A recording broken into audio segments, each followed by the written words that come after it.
In the early hours of January the 17th, 1991, hundreds of coalition aircraft took to the skies and headed for their targets. Operation Desert Storm had begun. British RAF pilots in low-flying Tornado aircraft carried bombs designed to crater Iraqi runways. The Americans' first target was Iraq's capital. From the rooftops of Baghdad, 3,000 anti-aircraft guns fired into the night. Flying straight into this wall of fire were 8 American bombers. They were so sophisticated that the Saudis had nicknamed them Ghosts. The F-117 stealth bomber was designed to be invisible to radar. But this was its first test in major combat. The stealth's first target was the main communications tower in Baghdad. At exactly 3 a.m., the pilot and the lead aircraft pushed the button and a 2,000-pound laser-guided bomb descended on its target.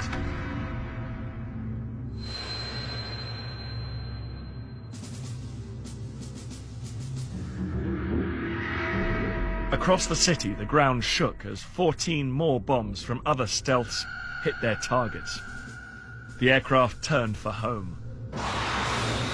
Cruise missiles launched from US warships knocked out the power stations and plunged the city into darkness. The air campaign, unleashed by the coalition against Saddam's Iraq, was codenamed Instant Thunder.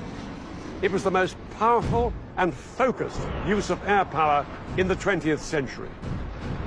On the first night, coalition aircraft flew over 1,000 sorties. They hit power stations, radar and communication networks, airfields, and chemical weapons facilities. The aim was first to gain control of the skies above Kuwait and Iraq and destroy Saddam's ability to coordinate his forces, and then to target the forces themselves.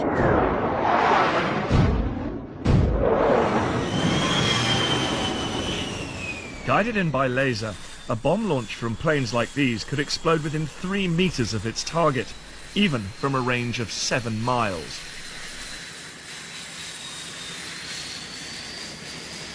The bombing campaign had badly damaged Iraqi radar stations and gave Iraqi pilots little chance to respond. Rather than fly blind against the most sophisticated air force the world had ever seen, most of them opted to leave their aircraft inside hardened hangars and try and sit it out. Throughout that night and into the following day, American and coalition aircraft continued to attack Iraqi targets, including Saddam Hussein's palaces. Saddam Hussein was in fear for his life. He moved between safe houses to avoid the coalition attacks. But in public, he would not be cowed. On Baghdad radio, he declared that the mother of all battles had begun. And in secret, he ordered his army to launch the weapon that he hoped would blow the coalition apart. Its target was a country over 700 miles from Kuwait.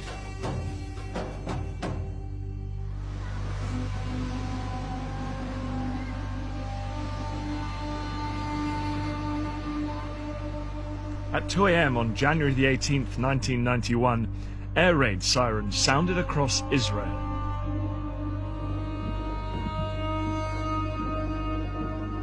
They warned of a Scud missile attack from Iraq heading for Tel Aviv, Israel's biggest city.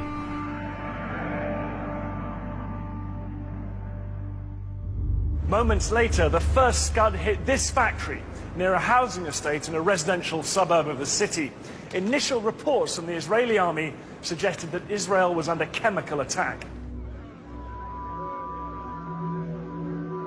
In the confusion and panic, people all over the city put on their gas masks. Some even injected themselves with the antidote to nerve gas.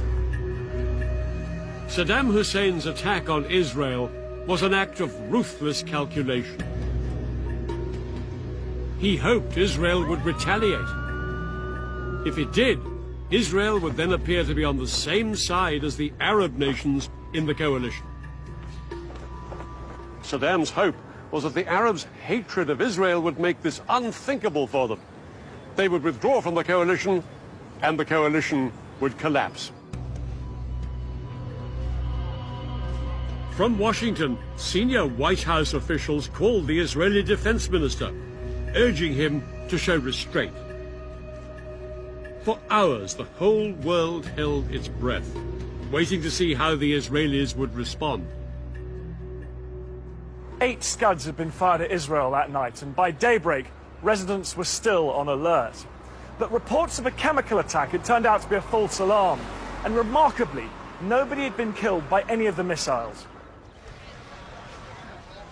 Under huge pressure from the White House, the Israeli Prime Minister, Yitzhak Shamir, agreed not to retaliate, at least for the time being. In return, the Americans promised to make the destruction of the Scud missile launchers inside Iraq their top military priority. The Scud hunt was on.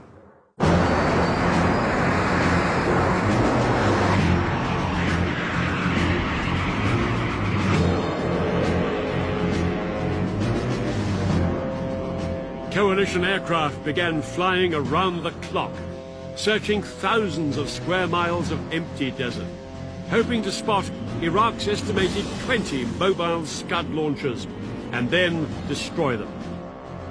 For the American commander, General Schwarzkopf, it was a tough challenge. Finding the mobile launchers is like finding a needle in a haystack, as you can well imagine.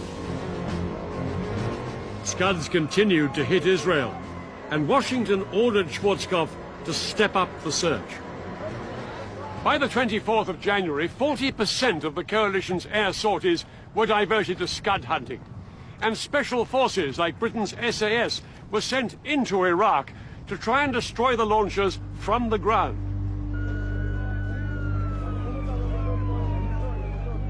The Scud attacks on Israel went on, but still they failed to break up the coalition as Saddam hoped.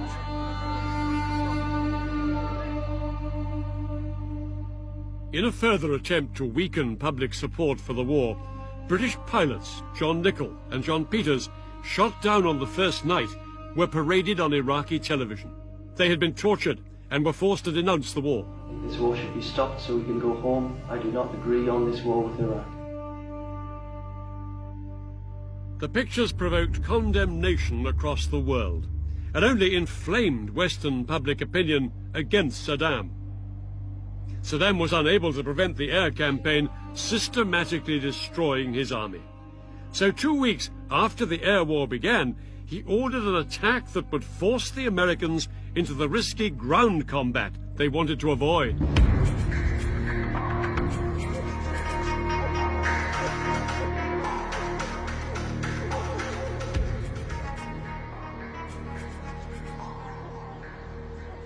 At around 8:30 p.m., Iraqi troops broke cover from their positions here in Kuwait and headed down there towards the Saudi border.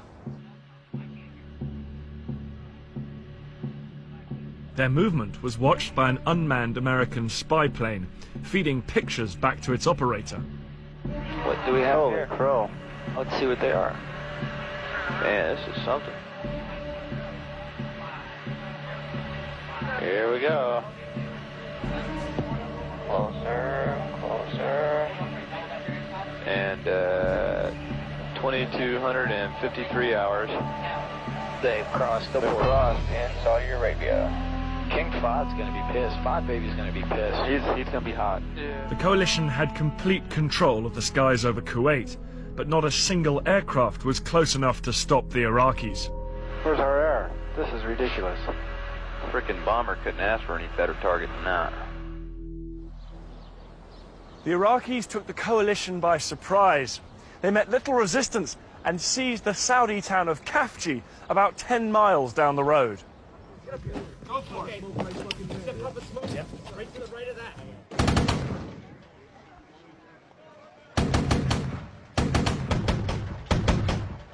Troops from America, Qatar and Saudi Arabia now had to fight their way into the city to regain control.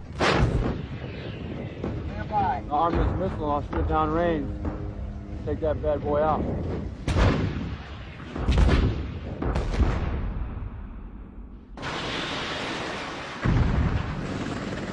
And when air support finally arrived, they had a decisive advantage. I certainly would not want to be an Iraqi troop up there. Aircraft are swarming over that battlefield like gnats.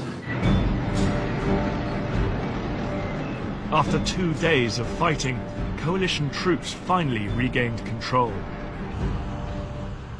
An estimated 38 Iraqis were killed and hundreds more captured, but the coalition had suffered too.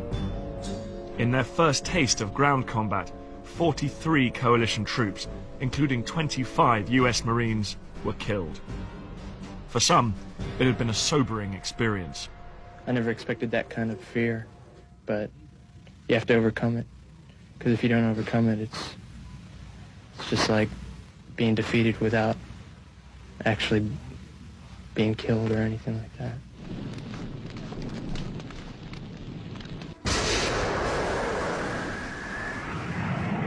But with Kafji back in coalition control, world attention turned once again to the air campaign, which was now in its 4th week.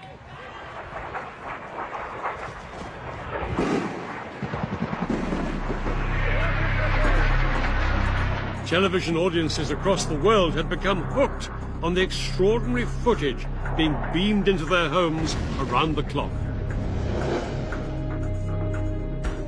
It was all part of the public relations war. After their experiences in Vietnam, American commanders knew that unfavorable coverage might damage public support for the war. So they carefully managed what was actually seen by the watching world. Splash. That was an excellent splash.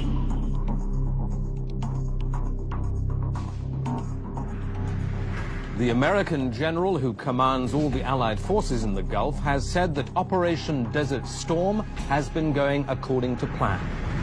The aim was to portray the war as clinical and bloodless, with so-called smart bombs making surgical strikes. I'm now going to show you a picture of the luckiest man in Iraq on this particular day. Keep your eye on the crosshairs. Right through the crosshairs. And now in his rearview mirror,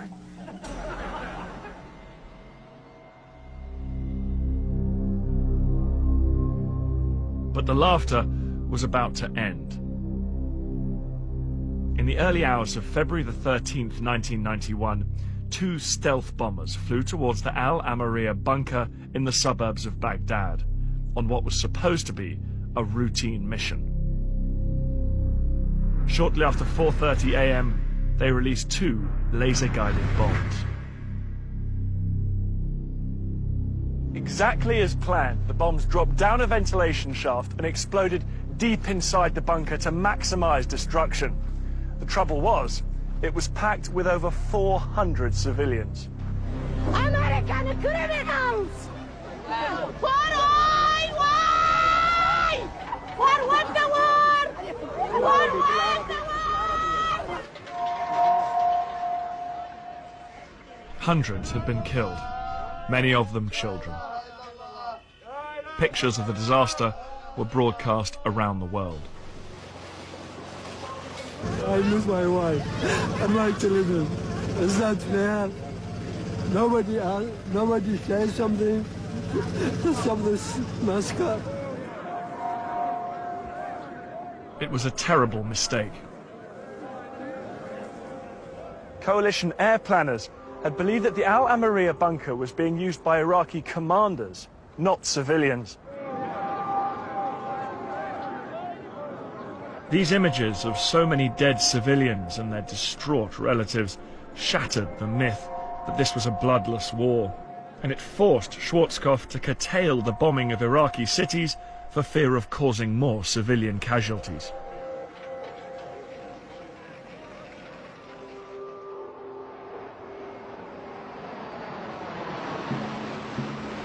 But the Iraqi army got no such reprieve. The air campaign had battered Iraqi targets for over a month, and still, Saddam had not withdrawn his army from Kuwait. Schwarzkopf knew coalition ground troops would soon have to drive them out, and in preparation, he intensified the airstrikes against the Iraqi front line.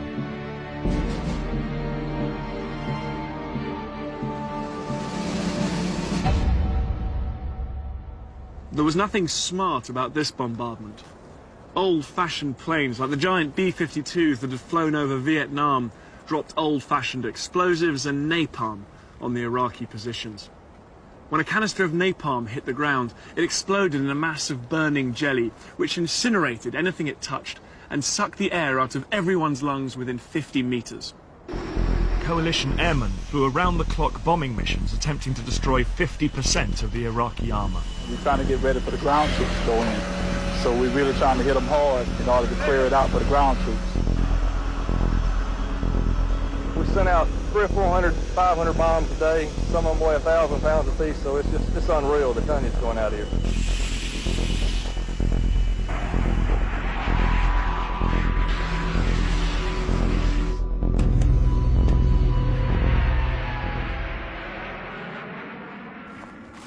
In retaliation for the coalition's continuous aerial bombardment, Saddam Hussein unleashed a new kind of destruction. He ordered the Iraqi army to blow up the oil fields of Kuwait.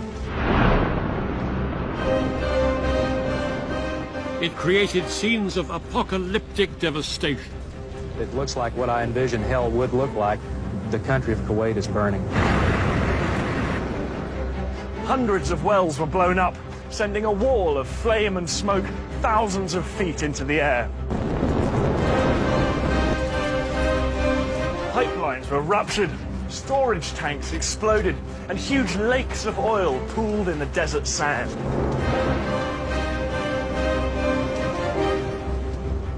Choking black clouds filled the air, and day turned to night as the smoke blocked out the sun.